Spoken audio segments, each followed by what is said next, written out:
Right guys, welcome back to the channel and to this new Tactica series. It's quick, it's snappy, it's to the point, and I'm going to tell you how to get the most out of your units. Today we're going to take a look at Kastelan Robots. I'm going to tell you how to use them, how to get the most out of them, and how to kill them, or at least defend against them if you are the robots. So, what have we got here? We've got two Kastelan Robots coming in at 110 points each. These have a heavy phosphor blaster, twin heavy phosphor blaster. They're cheap, they're tough, they're survivable, and they can dish out the firepower. They're a heavy support choice, and of course they are pretty tough to shift. Movement 8, very good. Weapon skill, ballistic skill 4+, pretty good. Strength 6, so they're not bad in combat. Toughness 7 means they're very hard to kill. 6 wounds apiece, 3 attacks each. Leadership 10, so they're not going to be running, and a 3-up save. They start with Aegis protocols, so they actually have a 2-up save, or a 1+ if you happen to get Shroud Psalm off as well. They've got a 5-up invulnerable, which drops to a 4+ with Aegis protocols, and they bounce wounds back if they roll an invulnerable save of a 6. So they're really survivable against your heavy weapons that are likely going to be targeting them as well. So what are they equipped with? They've got heavy phosphor blasters, the heavy 3 each, strength 6, -2 AP, and you also can't get a cover bonus. So the heavy weapons team that your opponent has that is deployed in cover, well, guess what? You can take your cover and you can, yeah. So these two guys, they haven't moved, they now want to shoot at these heavy hell blasters. That's 18 shots, okay? 18 nice and very tasty dice. Now let's see how effective they can be against a simple unit of hell blasters. So I'm hitting on 4s. So my rolling's probably going to be terrible here. No, it was alright. Strength 6, toughness 4 on the Marines, and wounding on 3s. So, poor roll there, but never mind. So, straight away, that's 6 wounds on the Marines. Marines have a 3-up armor, they would have a 2-up for being behind the barricade. They ain't getting that barricade saved, so they've now got a 5-up save. And that's 2 Marines instantly dead. So, not bad. Not bad, killing 2 Marines. You might get lucky and kill a few more depending on the points. But, what can we do to make this even better? Well, you can slap this guy behind him. This is a data smith. He comes with a gamma pistol and a power fist, so he ain't too bad. And he's only, I think, 52 points. So definitely not bad at all for what you get. What does this mean? Well, it means that on a 2+, these guys can start shooting twice from the next turn. So, you start your turn 1, you've got 36-inch range on your guns. You're going to be hitting most of the board if you deploy in the middle. So, turn 1, roll a 6, and we'll change that to shooting twice. He's cheap, he buffs the unit, and he lets you shoot twice. So let's see what shooting twice does to these hell blasters. So you may have noticed that the wording has changed in the Codex. The Protector Protocol actually changes the weapon number of shots. So the top one gets 6, and the twin ones get 12. So we've now got 36 dice here, because that's 18 per robot. And we'll see what they can do to these hell blasters. So we're hitting on 4s, and then we're wounding the Marines on 3s.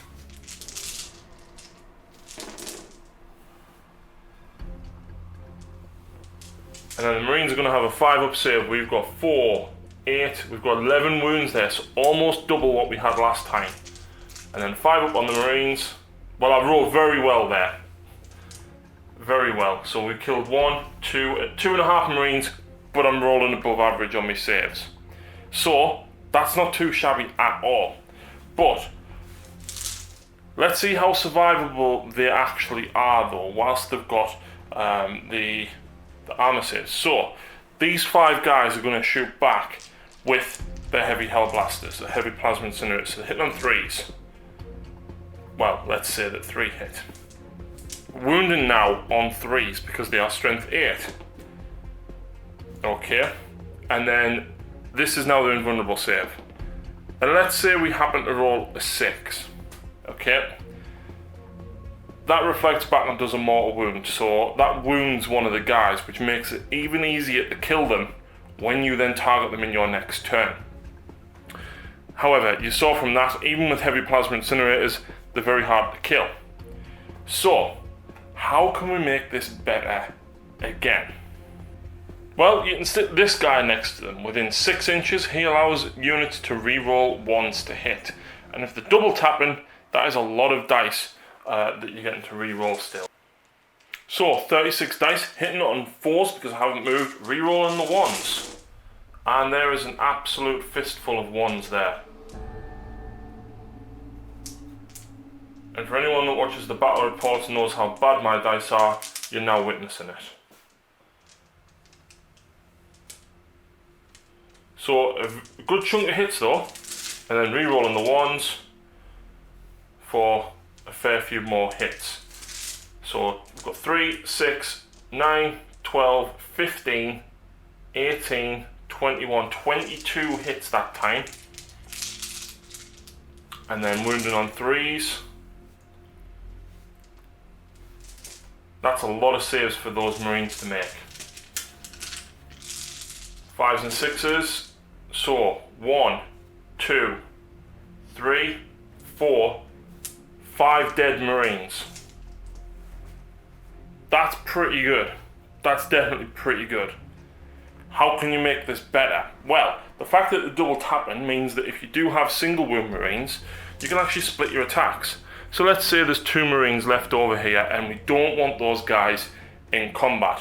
What I'm going to do is I'm going to have both of the top guns fire at them whilst all the rest of them go at the heavy plasma incinerators because I don't want them in combat. So these guys, the top guns are going to shoot here and the rest of them are going to shoot here. So I'm hitting on 4s, re-rolling the 1s for 3 misses. And then against those Marines I need 3s. And then they've got a 5 up save. And look, those Marines are now dead, and then you've got the rest of the shots to weaken the heavy plasma incinerators. So it's still effective for 210 points.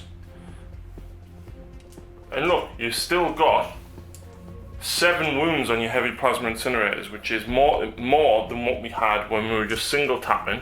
But it creates that versatility that you can deal with multiple things at once. And there we go, 1, 2, 3 Marines dead. So 2 here dead and 3 of the plasma guys dead. Not bad at all. How do we make this better again? Well, you get another squad. And the advantages of taking them in multiple squads is that the data smith, you only need 1 to change all of the protocols on the robots. Because the data smith only has to be within 6 inches for you to be able to change the protocols on the robots. It's not him that changes it, the robots change it because he is within range. Well, how does 6 robots sound? Yep, that's right, 6. It's 660 points, but they are massively survivable. One thing I did not mention earlier is the data smith can actually heal D3 wounds on a Kastelan per turn.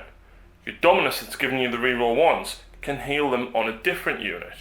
And then Belisarius Call on top of that can heal another unit. So I'm going to have 3 units of 2 here, because why not?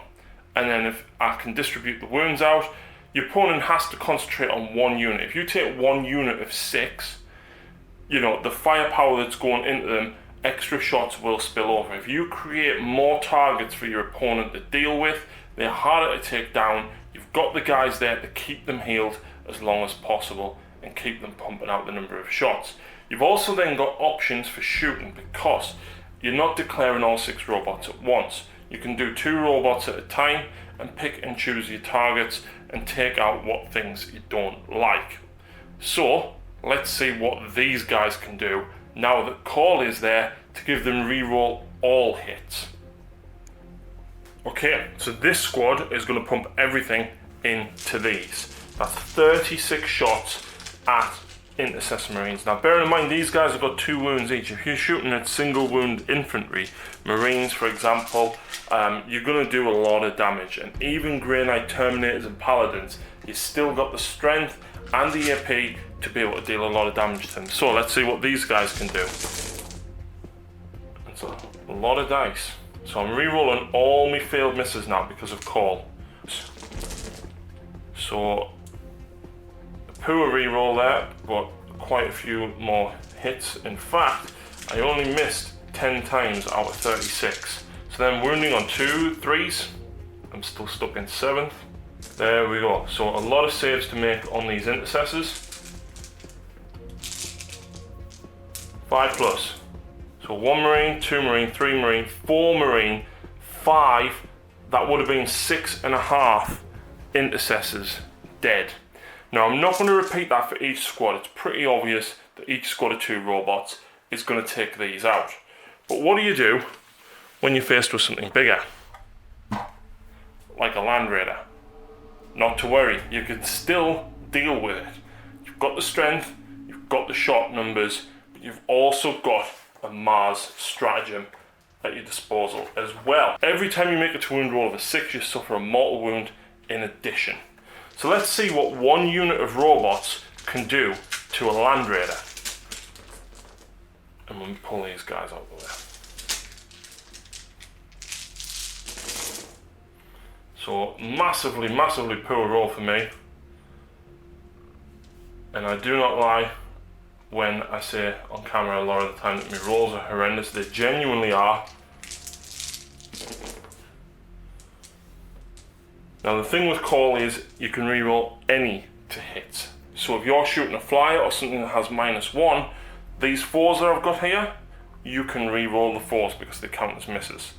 Although they hit, when you apply modifiers, they'll not. So now, Land Raider is toughness 8, so you're wounding on 5s. But every 6 you roll is a mortal wound as well. So that is what I'm talking about. That is a lot of damage. So because it's in addition, we'll count out the mortal wounds. So that's 4 mortal wounds and 10 4 saves. 1, 2, 3, 4, 5, 6, 7. We have just done 11 wounds to that Land Raider with 2 robots. That is it. So yeah, that's very, very tasty indeed. However, there is a massive weakness to these guys, and it's if you get them in combat. Now the problem that you've got is, if you go charging in with 5 Marines, you are never getting in that combat. Hitting on 6s, and then they're probably going to tear through your armor as well. The weakness is combat, because the way these guys work, the shooting, you don't want stuff in combat at all. So, if you've got, let's say these are Reavers, or a more specialised combat unit, you charge these into them robots, you're going to fail. You're not going to make it. But if you've got this Land Raider up here, you charge the Land Raider in first. So let's see what... I'm going to declare myself against both of these, both units. So let's see what these robots can do on Overwatch.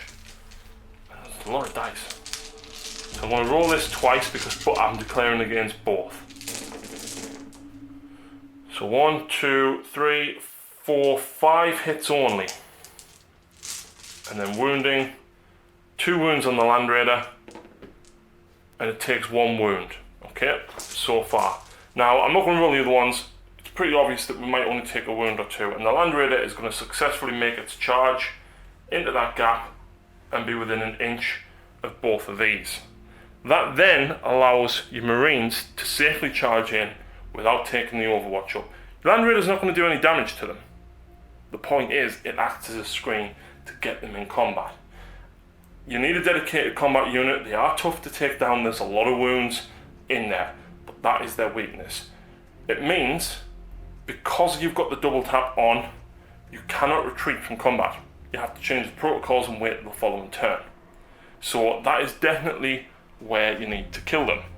However, as an AdMech player, you need to defend against this, because what happens, for example, if this Land Raider does kill these 2, it's going to consolidate 3 inches into the next unit.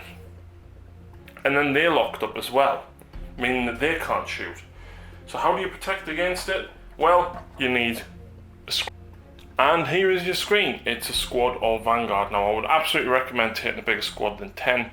10 isn't a problem to really get through. What we've done here though, the Vanguard are about 6 inches in front of the robots. So even with Call's 9-inch reach, they're still getting reroll hits. But it means that your Marines can't get any closer than that. They're going to have to shoot through them before they can then charge and make it to the robots. And that's how you protect you. Obviously you need something there to back them up. So if you've conveniently got a Dragoon to come charging in, you know, it's at the back there waiting for its opportune moment, or a squad of Rust Stalkers or Infiltrators to use as your bodyguard for when something gets too close. Hopefully they don't get close because of the robots. So that is how you optimize robots with what you see in front of you. So you've got your 3 squads of robots, and you've got Call. That's instantly a spearhead detachment, and I believe it comes in at 910 points. It's a lot, but it is damn survivable. So yeah, that is Kastelan Robots. I hope you've liked it. I hope I've kept it as quick as possible. I'll try and edit it down so that it's short. But I hope you've enjoyed it, and if you'd like to see some other units, please let me know what you think below, and what units you would like to see my take on.